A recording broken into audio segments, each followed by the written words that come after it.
All right, guys, welcome back to the Pocket Mads channel. It's Maddie here, and welcome back to Meta Monday, the weekly series where we analyze the Pokemon Pocket metagame and keep you guys up to date on everything going on in the competitive world of Pokemon Pocket. This past weekend was PMPT number 21, the 21st community tournament that we've run here. And quite frankly, the results were pretty interesting. What was cool about this weekend, though, it was the last tournament of the season. That's right. The next set is going to be releasing here in just a few days, and that means that the metagame will be changing, whether it's significantly or a little bit. We'll have to wait and see. We really don't know yet.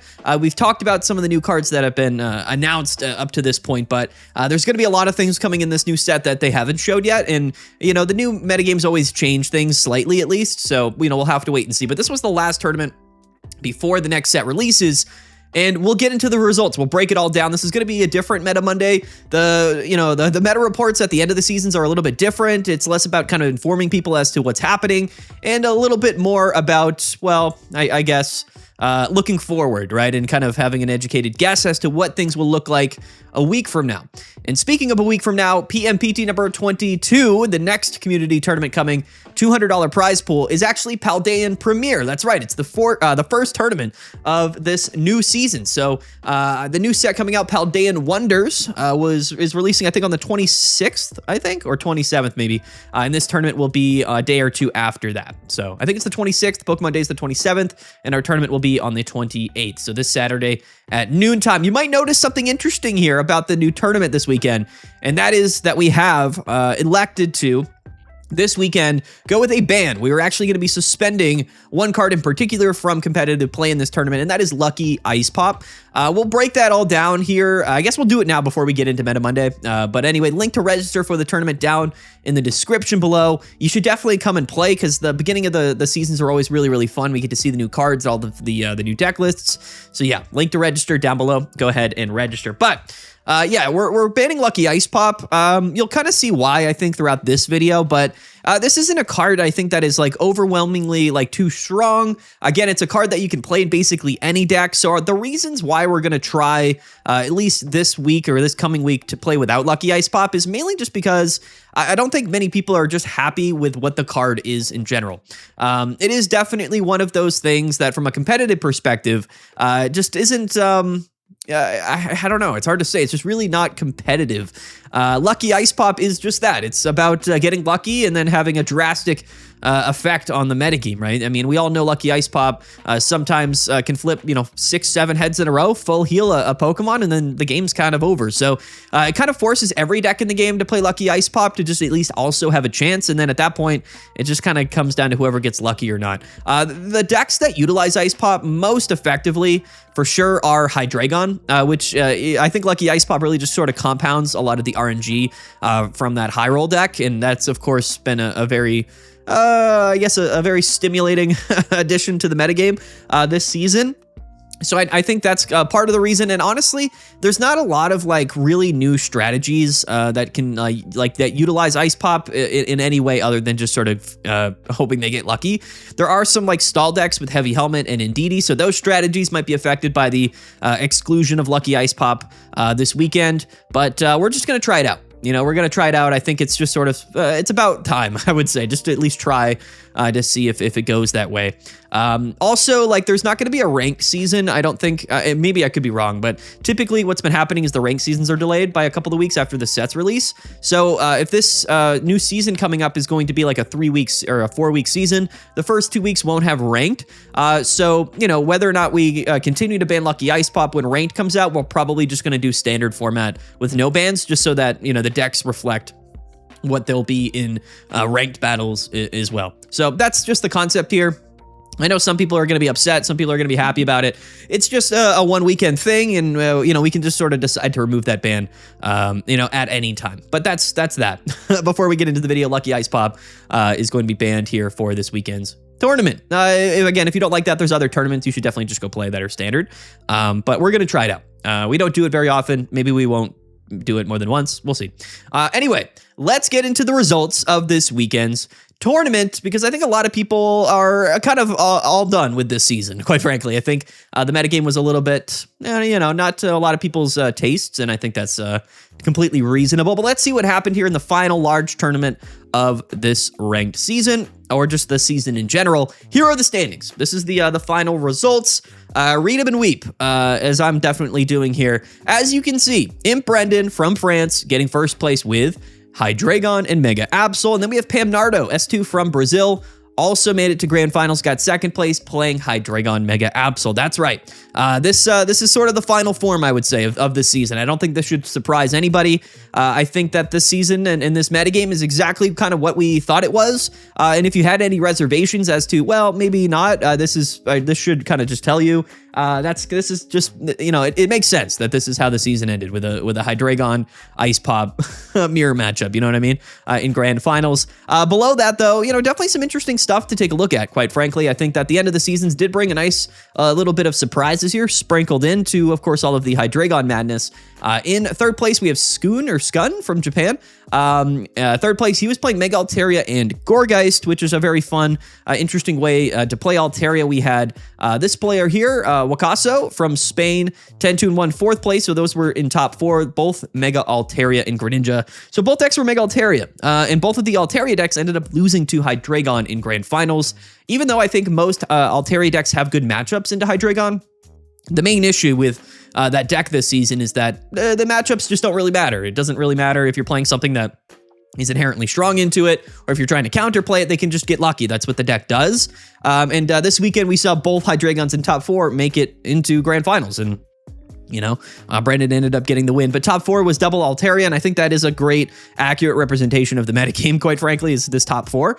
If we go below that, though, some interesting stuff to take a look at. We have Onosakis from Spain. I'm sorry if I butcher the names. Playing Leafeon and Mega Pinsir, and I think that the Leafeon decks have actually been pretty legitimate. This is something that I think has been a nice surprise. Of course, grass decks going to be strong into Hydreigon Absol. They are grass-weak Pokemon, and honestly, Leafeon into Ogerpon or into Pinsir is a pretty viable strategy. These have been very legitimate decks over the last 2 or 3 weeks, and quite frankly, they don't see that much play. But with the heavy Hydreigon format, decks like this that are very consistent, that have high HP amounts, and are grass energy attackers, like they actually have found a little space in the metagame this season, which is pretty cool. This is definitely a Hydreigon-driven meta. It is definitely the meta driver right now. Sixth place, we have Impfrozen, which I believe is Brendan's teammate. Yep, from France, 9-1-2, 6. So these are top 8 players. Also playing Hydreigon.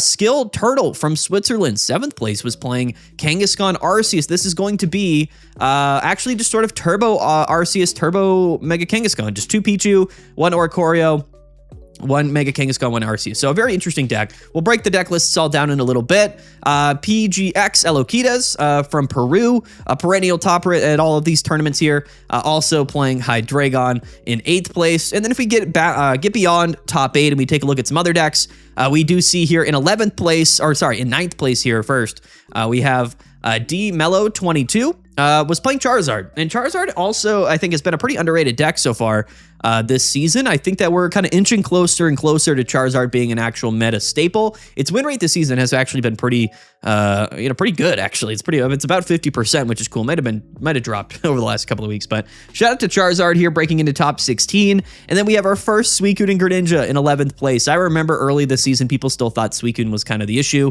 because it beat Hydreigon twice. I believe like the way the season went was Hydreigon was in finals every single week, I believe. Suicune won the first 2 weekends, but then Hydreigon started to just play Ice Pops, and the matchup in his Suicune became much, much worse. Plus, Poison Barb Nihilegos. So Hydreigon has won the last couple of weeks, but this is the probably the worst performance we've seen at a PMPT tournament for Suicune and Greninja, just in terms of how high up in the standings it is. So the highest placing Suicune deck in 11th place, which is absolutely insane that this is what the metagame is. A couple more Hydreigon and Suicune and Altaria here. Magma Chocolate, 14th place, playing Jingling Altaria.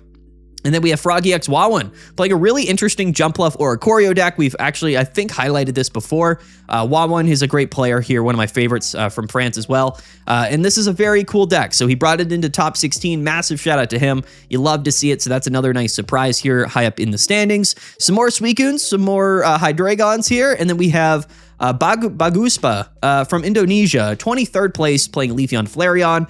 And then we have Oisora also from Indonesia, 24th place, playing Magnezone Oricorio. So the highest sort of Magnezone Oricorio that we've seen in quite some time, or at least this weekend, 24th place. Another Charizard at 25th, although the list, I guess, is a little different. Another Kangaskhan down here at 31st place. And here's a Chandelure, Meowth, Imp, Capichu, also from France. Playing Chandelure, Meowth in 38th place. So that's kind of it. We had a Guzzlord down here as well, which is pretty cool. I mean, when you go farther down in top 8, or not top 8, but in day 2, you see some interesting stuff. There was a solo Oricorio deck. If you guys didn't know, this is literally, we'll get into the deck list. This is 18 trainer Oricorio, which is a pretty funny development. Made it into day 2, went 6-3, which is awesome. Shout out to him. Another Jumpluff down here. Aegislash and Mega Altaria. Giratina Darkrai, 76th place. So there was some interesting decks. Gardevoir, 52nd here. And what is this, a Magnezone Araquanid? Listen, some pretty fun stuff made day 2. Some Dragon Arcanas in here as well, sprinkled in. But, you know, at the top of the metagame, you know, it's kind of what we expected to see, right? Double Hydreigon Grand Finals.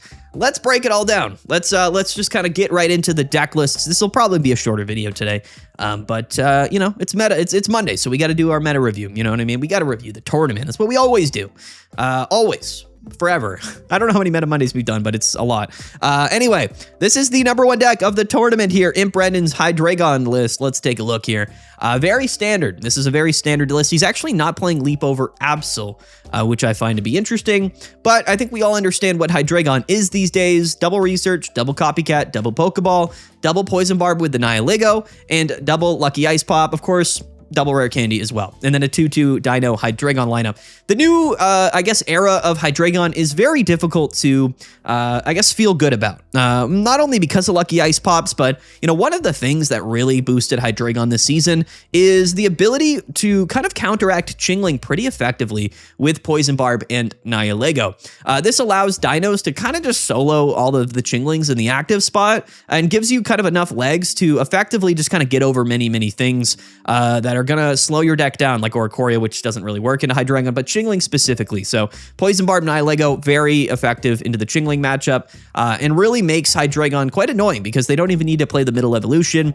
Here we're playing one Cyrus, one Sabrina, because why not? And everything else in the deck is really just consistency cards. And I think that another big reason why Hydreigon has kind of emerged, and decks like this have emerged, you know, as a bit more meta viable, just in this new era of Pokemon Pocket, you know, is Copycat. I really do think, like, when you're playing double Pokeball, double Research, double Copycat, you're always kind of moving through your deck. And before Copycat, we just didn't have that. You really had to play like Sylveon or Suicune or something to have a draw advantage. Copycat means that most of these decks that aren't really playing anything to move through their decks specifically, like any Pokemon with abilities, they can just kind of do it with Copycat. So we also see less and less hand disruption this season, which is always a bad thing. The notable things about the season is that Chingling's becoming less of a factor, Oricorio much less of a factor, and then hand disruption like Mars and Red Card are less of a factor. These are all things that people don't like about the game, but I tell people week in and week out, these are cards that keep things in check, that these are floodgate cards.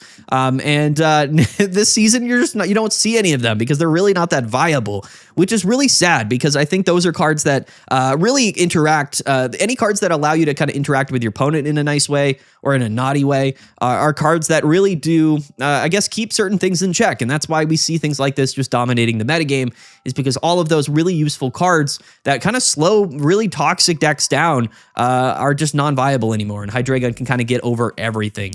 And it's kind of tough to see, quite frankly. But anyway, I think we all understand it here. That's Imp Brandon's deck list. Let's take a look at Pam Nardo's deck because I believe it's very similar. The only difference here is going to be cutting a Copycat for the Leap over Absol. So he's got some bench damage options here. Of course, Leap over Absol is a good starting Pokemon as well. Although, you know, we're playing 5 different basics, so it's not super likely that you do lead off with it, but it does improve your lead off options. But you're not playing a Copycat, which means your deck is just in general a little bit less consistent. But that's the only difference between these two decks, both playing one Sabrina, one Cyrus. Yeah, you know, again, I think either player could have won, either deck could have won here in Grand Finals. It really is just sort of a coin toss, especially with the Ice Pops now.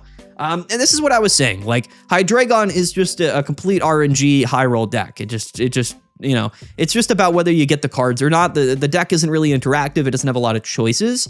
But one thing in particular that I think upset a lot of people is the inclusion of Lucky Ice Pop, which means that Hydreigon into so many other matchups that just had really good, solid win rates into Hydreigon, Hydreigon can just win them like quite easily just by kind of getting a little bit lucky with Ice Pop. So hopefully when we ban Ice Pop this weekend, I'm sure Hydreigon will still be a top tier deck. I believe even without Ice Pop, Hydreigon would be like a tier 1 deck, like a top tier deck. But it's just going to be a little bit less annoying, quite frankly. That's my hope, at least, by banning Lucky Ice Pop this weekend. But yeah, these are both the Hydreigon decks at the top of the standings that made Grand Finals. So again, shout out to both of these players, but hopefully we see some changes going into the next season.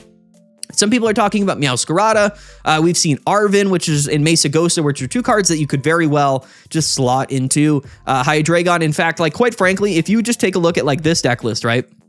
Going into next weekend, if you just cut both of these Lucky Ice Pops for like one Mesagosa and one Arven, your deck is probably even potentially better than as it was with Lucky Ice Pop, because I think both of those cards are going to be useful kind of universally. But specifically, I think Hydreigon can utilize both of those new trainer cards coming very effectively. And we'll have to see kind of how Meowscarada can deal with these decks. Quite frankly, I'm very interested to see, but at the end of the day, I think Hydreigon's going to be relevant moving forward, but we don't know what's going to happen next season, really. We just kind of have to wait and see, and you got to stay updated because we'll be updating you the whole way here on the channel. Let's take a look at Skun's deck from Japan.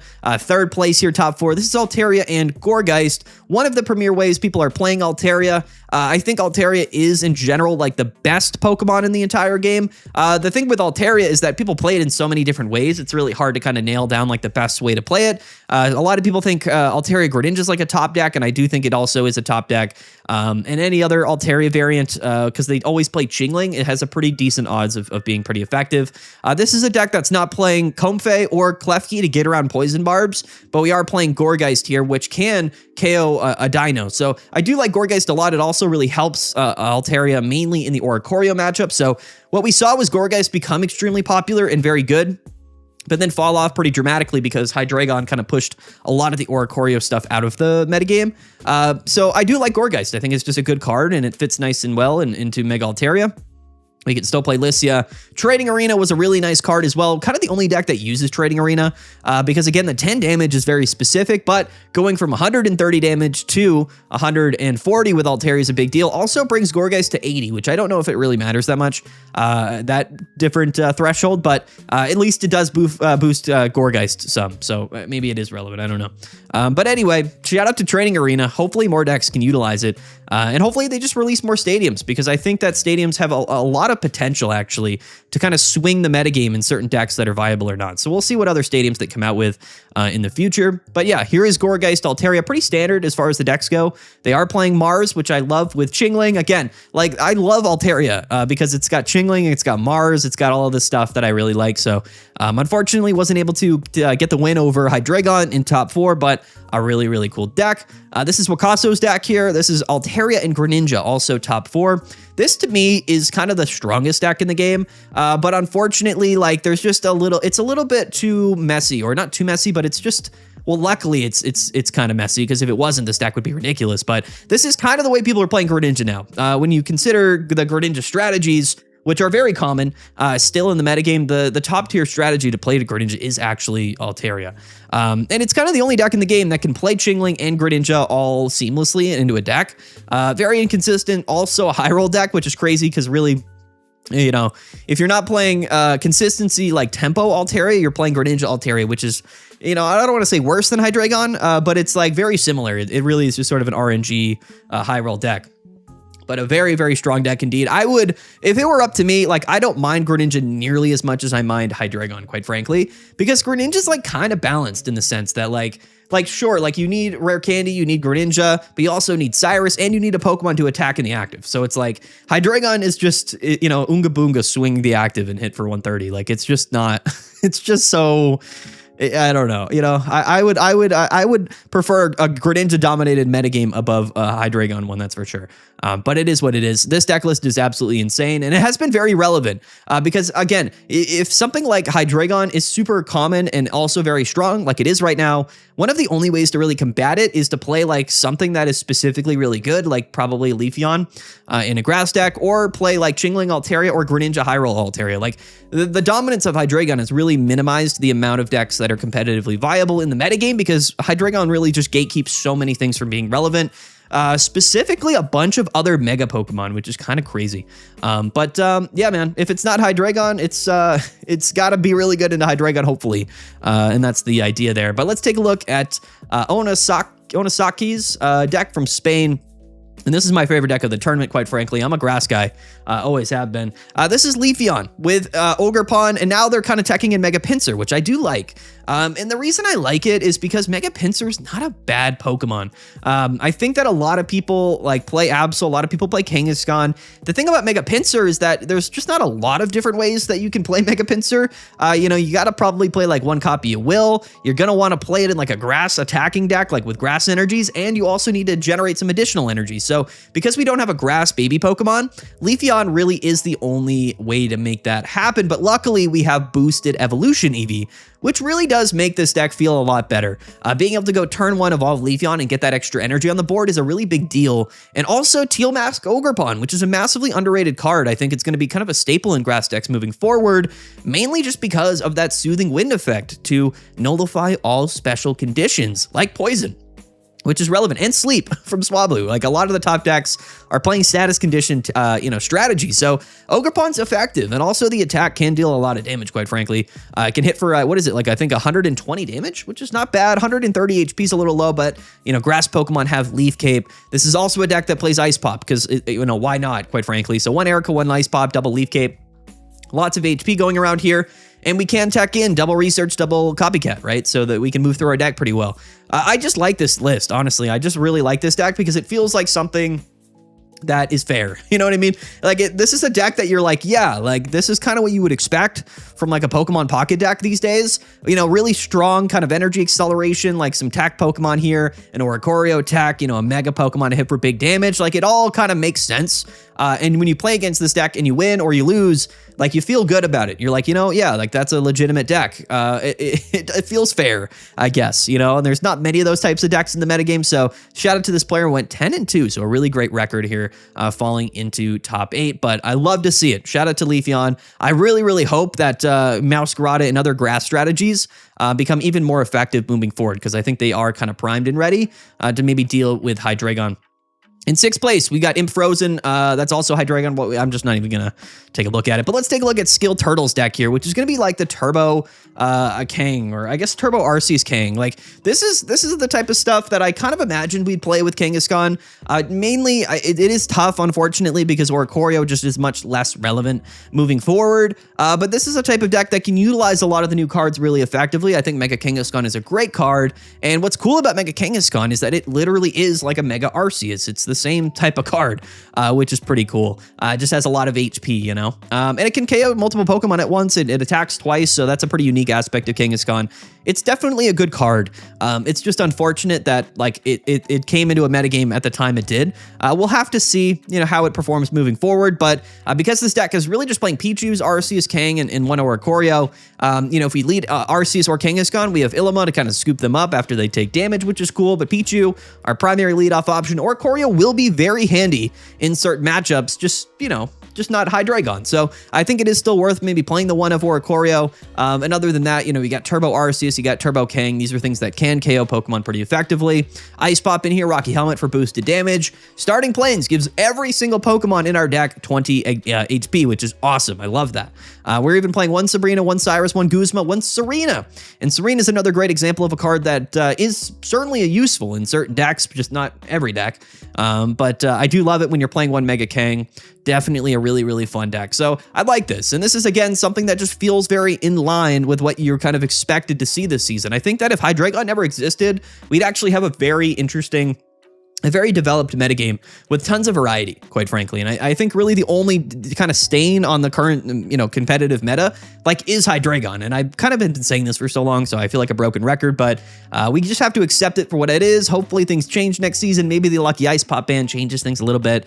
Maybe it doesn't. We really don't know. People aren't going to stop playing Hydreigon, just like people weren't stopping playing Suicune when Suicune was popular, If they think it could win them tournaments, they're going to play it. There's real money on the line. But anyway, very, very cool deck. You love to see see it. Let's skip on down here to 9th place. DMello 22's deck list. This is Charizard, you know, and I don't think there's anything too surprising here. Well, there's an Indeedee in here.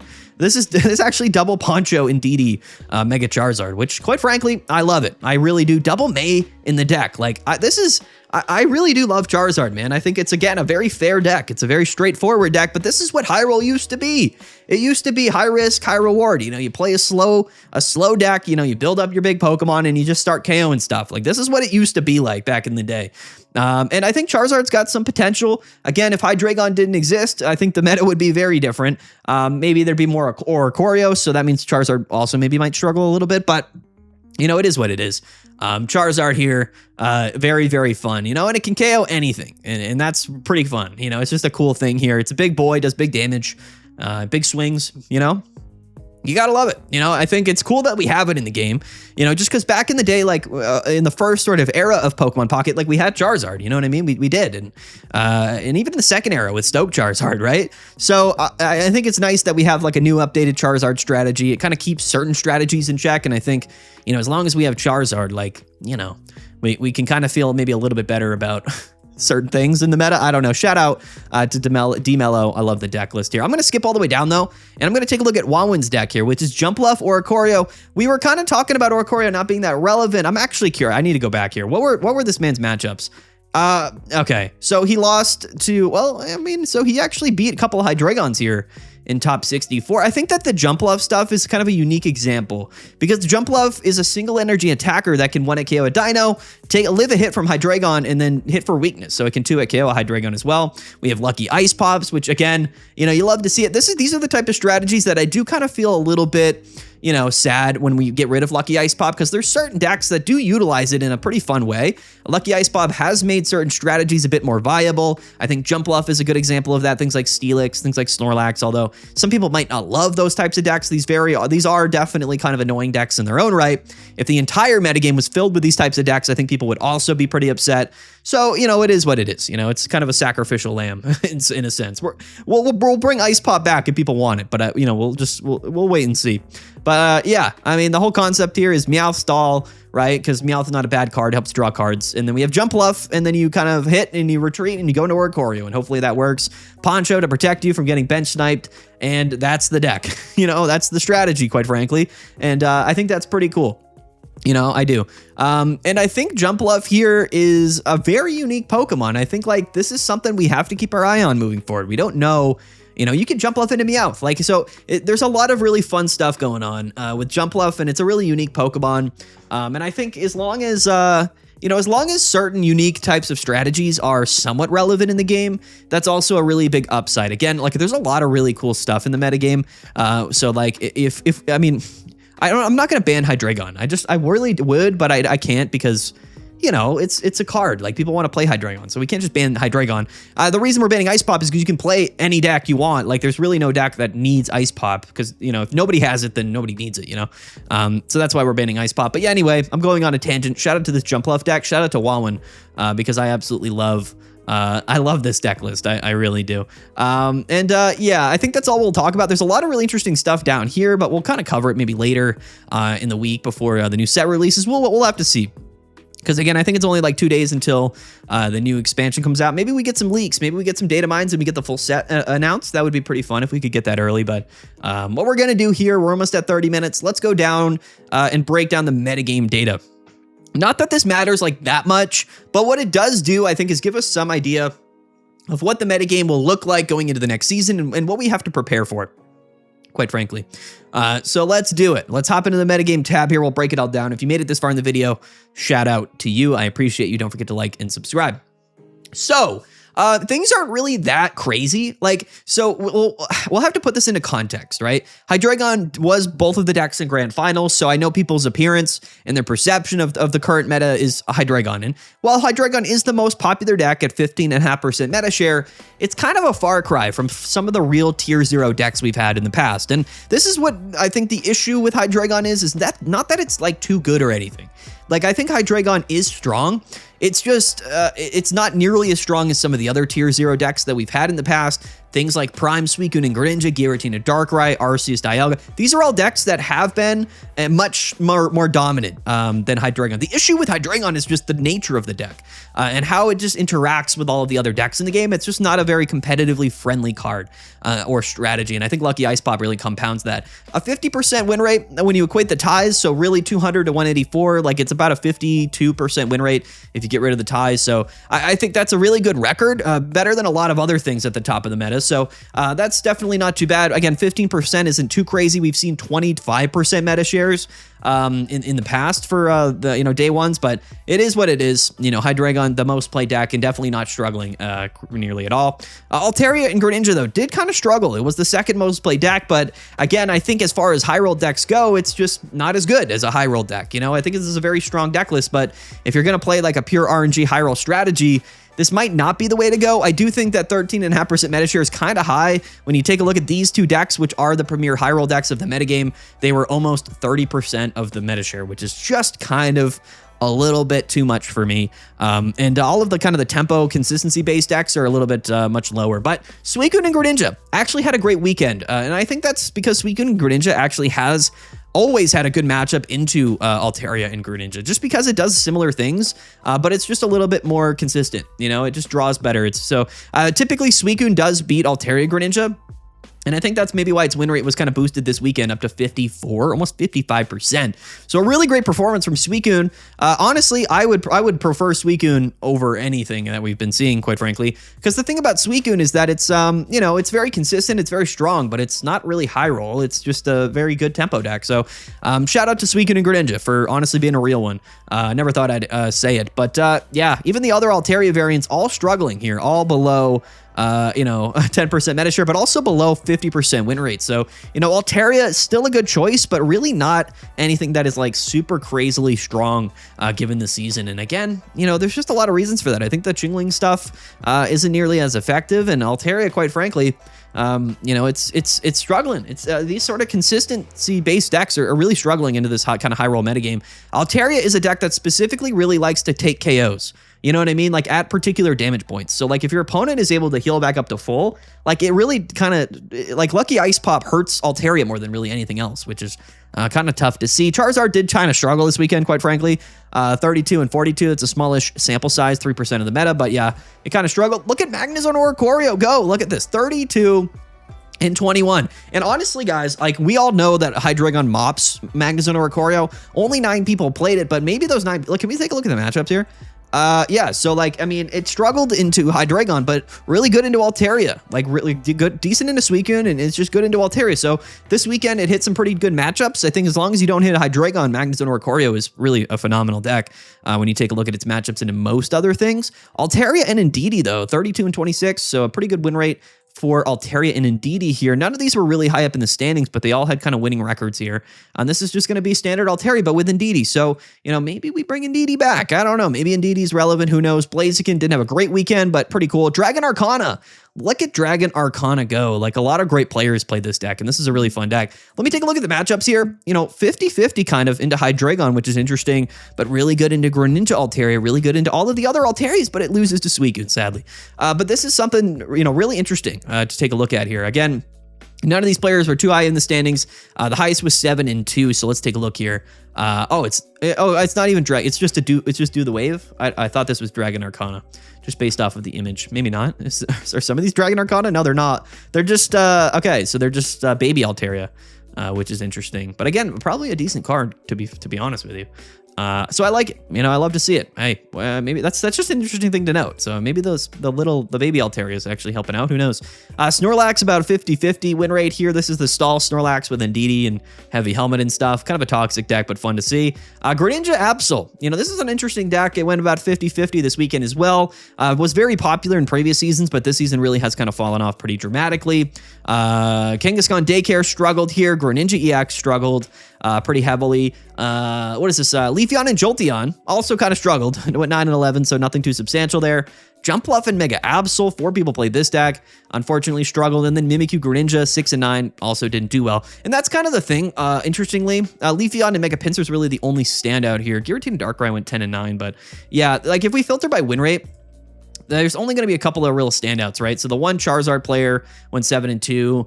The Dark Magnezone deck did somewhat decent, which is kind of cool to see at 7-3. But yeah, this Jumpluff Oricorio deck was kind of a standout.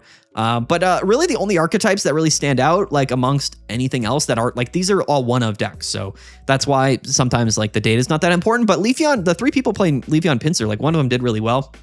So that's kind of a standout. These Altaria decks stood out to me. Magnezone Oricorio was a standout this weekend, which is really interesting. And then Suicune specifically. So yeah, just a strange weekend, you know. Again, like I'm not gonna stand here and kind of ponder on like, you know, what the metagame was this weekend and like what that means, but realistically, I think that like if we ban Ice Pop, it might just sort of fix some of the issues inherently. We'll have to see how it is. If it doesn't do anything, then we'll just bring Ice Pop back. Like we can always just unban it. But I think that the meta will change. Like week 1 metagames are always unique. But I will tell people just right off the bat, if you're going to play a new strategy, if you're going to play a new deck, like do your testing, like do your due diligence and really try to find something that is strong into the archetypes that are prominent in the metagame right now. So, you know, you're going to have to deal with the Hydreigon stuff. You're going to have to beat Altaria. And those are kind of the 2 prominent ones. And if you can maybe get around both at the same time, then you might have a real meta contender on your hands. So that early season, the first few days, I know the tournament's only like 2 or 3 days after the set comes out, but in that early set here, we have to test. We have to really test out the decks and find things that have a real impact on the metagame. I'm going to leave it to all of the best players. We will be live for set release, so it should be a fun live stream, but hopefully, you know, some strong cards come out this set. I know, again, like people have prejudice just because like the trailer and the cards they showed, but the thing is they only showed us like 4 cards, which is kind of hilarious. They showed us Meowscarada, Golden Go, and a couple of trainers, but there's an entire set behind those cards. So we know there's a lot more cards coming. And it could be like a Shining Revelry type thing, you know, where maybe they'd show us some stuff that, or they don't, rather, maybe they don't show us some things that are actually really good. We don't know. We don't know. We're going to have to wait and see. I'm very curious. So anyway, you know, that's about it. There it is. The season finale, Fantastical finale, ends with a Hydreigon mirror match in grand finals. And pretty much the most, you know, the most normal metagame you could pop. I don't say normal, but you know, the most non-surprising result possible this weekend. And you know, that's the state of Pokemon Pocket, and that's the state of the metagame. Hopefully things get shaken up pretty dramatically because it's been some time. It's been some time since some real, you know, shakeups happened.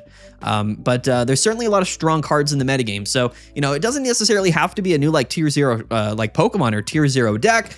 Just like maybe some buffs to certain decks, and then inherently it'll buff some other decks that are counter to that deck, and then we get some meta changes, right? We just don't know what's going to happen, but believe you, we're going to cover it all here on the channel because that's what we do. You know, we keep you guys updated, and I'm excited. I'm excited either way. Comment down below. Let me know what you guys think, and stay tuned.